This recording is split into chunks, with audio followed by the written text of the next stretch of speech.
আসসালামু আলাইকুম বন্ধুরা, সবাই কেমন আছেন? আমি আজকে রান্না করেছি ডিম ভুনা। তার জন্য আমি এখানে একটি মুরগির ডিম নিয়েছি এবং 3টি কোয়েল পাখির ডিম নিয়েছি।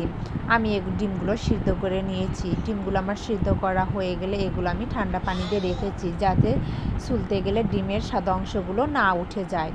তারপরে ডিমগুলো আমি একে একে সুন্দর করে ছুলে নিব। খোসলা ছাড়ানোর পর ডিমগুলো আমি ধুয়ে নিব। আমার ডিমগুলো প্রায় খোসলা ছাড়ানো হয়ে গেছে। তারপরে আমি ডিমগুলোকে সুন্দর করে ধুয়ে রেখে দিলাম।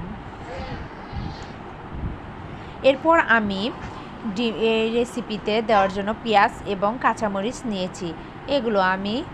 পেঁয়াজগুলো আমি একে একে ছিলে নেব।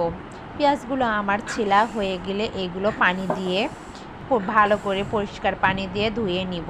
তারপরে আমি পেঁয়াজগুলো কুচি কুচি করে কেটে নিব। আমার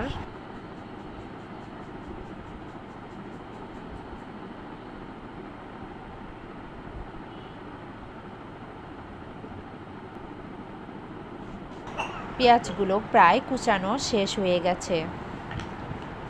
তারপরে এখানে আমি 2টা কাঁচামরিচ একটু করে মুখ কেটে দিয়ে নিব। পুরোটা আমি কেটে দিলাম না, শুধু একটু করে মুখ কেটে দিয়ে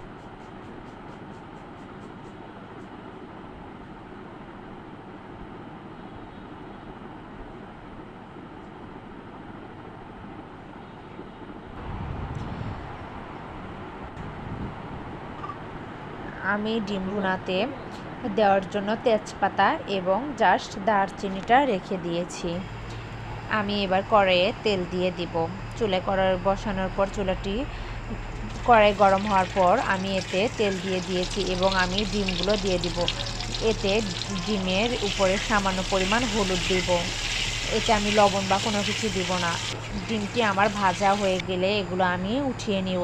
তারপরে এই তেলে আমি পেঁয়াজ এবং কাঁচামরিচটি দিয়ে দিব। এগুলো যখন সুন্দর করে ভাজা ভাজা হয়ে যাবে তখন আমি এতে দারচিনি এবং এলাচটি দিয়ে দিব। এইভাবে আমি পেঁয়াজগুলো ভাজতে থাকবো।